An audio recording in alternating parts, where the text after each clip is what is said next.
and welcome to the fourth episode of the Movie Channel and the third and final episode looking at the remake culture in movies. If you haven't seen the first two episodes, please go and have a look at them first, catch yourself up. If you have, thank you for sticking with it. And this time out, we're going to be looking at possibly the most contentious of all the style of remakes and such like that out there, which is the reboot. Now, reboot, different from a remake in the sense of reboots are generally making the first movie in a franchise again with a view to taking it in a different direction. J.J. Abrams' Star Trek is a good example of that, especially because it ran with canon for a little bit and then had that change with Vulcan being destroyed, and now it's in its own timeline. So they can do anything they want, they don't have to stick with what worked and what was done in the original series or the original run of movies. That is a successful reboot. Not all of them are. Fantastic Four has had a reboot. I thought the film was okay.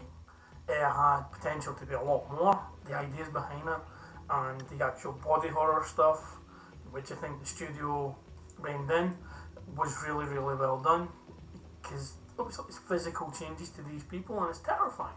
Being made into rock or suddenly becoming all stretchy, which they did with actually showing it hurts the bones and stretches the bones, or being literally on fire. That would be terrifying, and it did a good job of that, but the overall story was a mess. The Amazing Spider-Man was an attempt to reboot the Spider-Man franchise. Again, two movies that I actually enjoyed, though I can see the flaws. It's been rebooted again now with Spider-Man Homecoming, which was fantastic. If you haven't seen it, I recommend you do. Now, with regards to this, and again I've got my notes like I did last week, generally a lot of the times people get upset with a reboot and a remake, but more so with a reboot due to nostalgia. Like Ghostbusters, when they were remaking Ghostbusters or making Ghostbusters with the female version, that's a reboot. Then people were genuinely up in arms about it because Ghostbusters itself has such a nostalgic feeling to those who grew up with it. But what a lot of people forget as well is nostalgia forgets how old you were when you were watching something. Like, I loved all the 80s kids cartoons, He-Man, Mask, all of those. But when you go try and, then I remember them being fantastic, but if you go back and try and watch them again, they're awful. They're genuinely terrible. Same story, they basically remade themselves every week with every episode. But nostalgia is another thing where things aren't as good as you remember them. They just aren't. Now I feel my generation locked out with the cartoons that were on show then. I'm sure the younger generation today would say they're the ones who are locking out. It's what happens. Now, one of the things that people will say about remakes and reboots is that it will ruin the original, or it will ruin my childhood. First of all, if someone remaking a movie will ruin your childhood was terrible. Okay, if that's what it takes to ruin it. But people will say, oh, it will ruin the original. How? In what way will remaking something ruin the original? The original will still be there. It will have the same script. It will have the same actors, the same special effects, if it has effects. Everything will be the same. The acting, the directing, the story, the script, nothing changes. It's not going to suddenly become a worse movie because there's a newer version out there. It will remain the same movie. If you don't want the reboot, just don't watch the reboot. Stick with the original. For those who look forward to another version of the story, they then have the reboot. Everybody wins. When I originally wrote the article, RoboCop, the reboot of RoboCop had just came out, and people went mental, genuinely crazy, saying how this is the worst thing ever, it's going to ruin movies, the original was sacred, blah blah blah blah. And the thing is, the original is a absolutely stunning movie. The original's great. The idea behind it, Paul Verhoeven, the whole thing is great. RoboCop 2 had a lot of flaws, but I enjoyed it. RoboCop 3 is terrible. And if anything was going to ruin the original, it's that third movie, the second sequel. But it didn't. That did more damage to RoboCop than anything else. Then there was a TV show, which the miniseries was Prime Directives. That was actually pretty decent. And there was a kids' cartoon for RoboCop. Think about that. An 18-rated movie with a violent setting, over-the-top gore, and it was made into a kids' cartoon. This is all before the reboot. So to say the reboot ruined the original is ridiculous. Now, with the original, again, you have to take it from the time it was set. The original RoboCop was made in the 80s. There was a lot of stuff going on, a lot of political satire that was thrown into the original movie, which now they couldn't do that type of satire because, as daft as it sounds, a lot of the satire that Paul Verhoeven did in the original RoboCop has actually come to pass. The ridiculous news, celebrities becoming president of the United States. So many things it can't be satire now, so they had to take it in a different direction.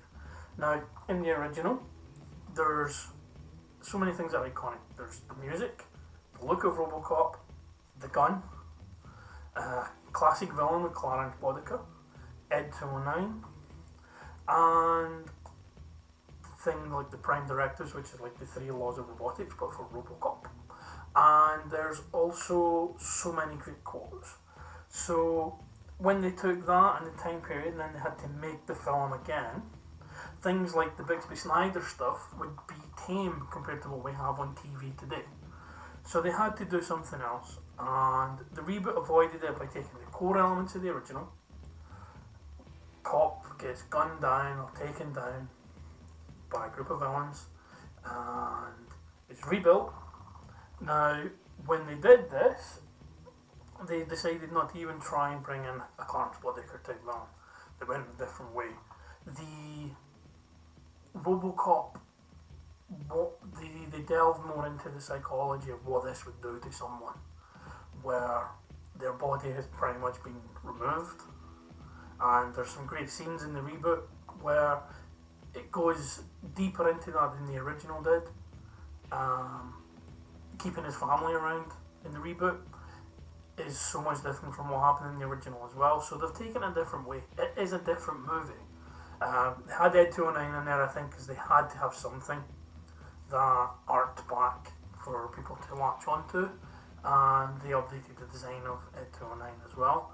And one of the great things they did with the movie was that what passed for cutting edge robotics in 1987 when RoboCop came out is not cutting edge robotics today. So everything was updated, and basically the 2014 version of RoboCop is a good movie. I personally don't think it's better than the original, but again, that's nostalgia coming into it.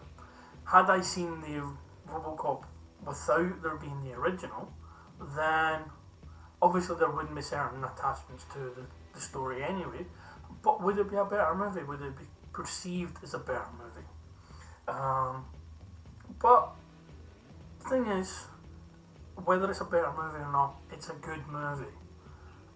There's so many bad movies out there, original or otherwise, then having more good movies is a good thing. Looking at reboots as a whole, moving away from RoboCop, if we didn't have reboots, we would never have had Batman Begins. Which means we would never have had The Dark Knight, we would never have had Heath Ledger as the Joker.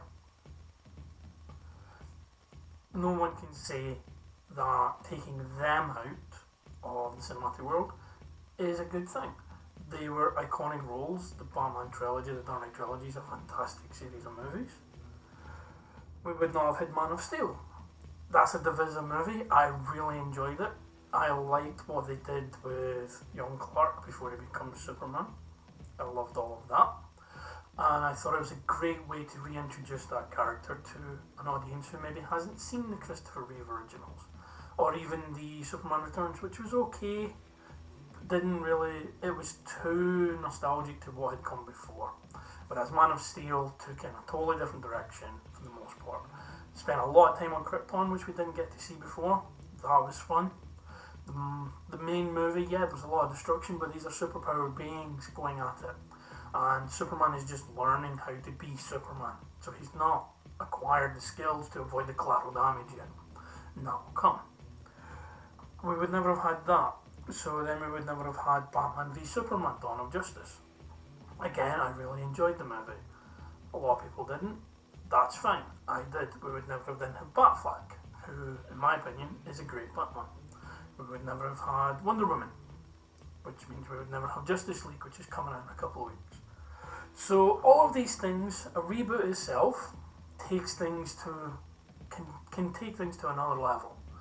Reboots can sink without a trace. Of course, some reboots are absolutely terrible.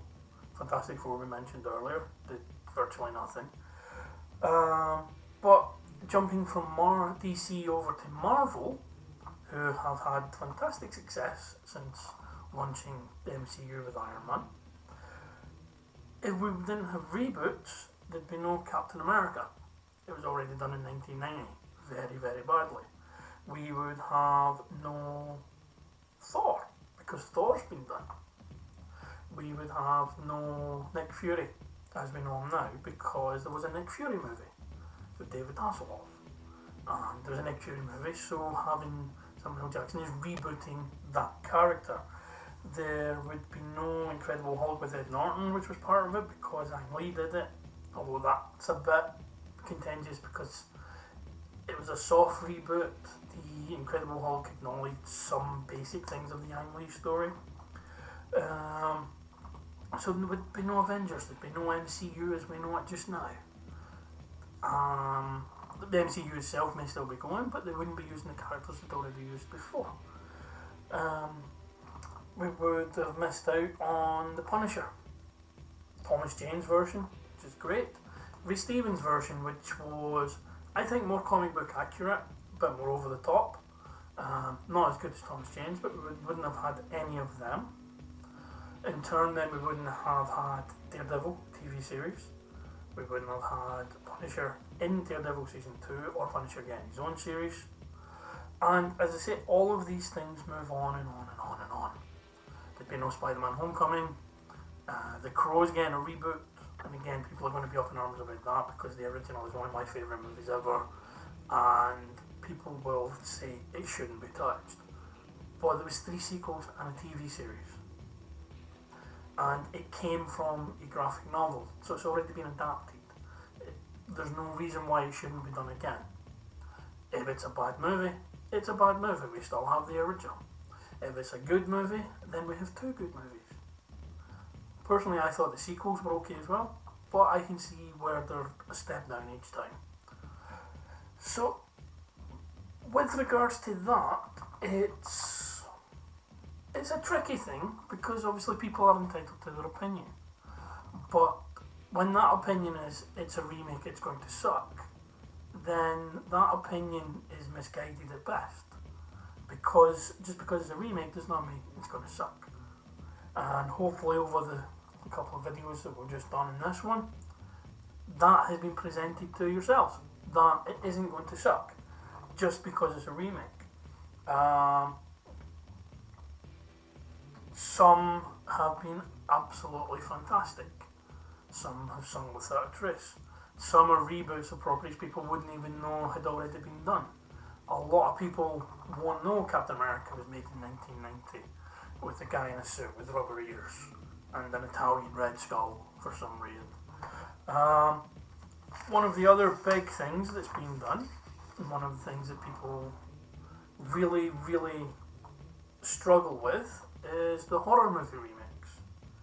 And there's been plenty of them, but they are going to be done as a special for Halloween, where I'm going to do a special look. I did a different article on horror remakes when the Nightmare on Elm Street reboot came out, and again, they are so attached to people that the mere mention of them being remade causes people to shriek in anger.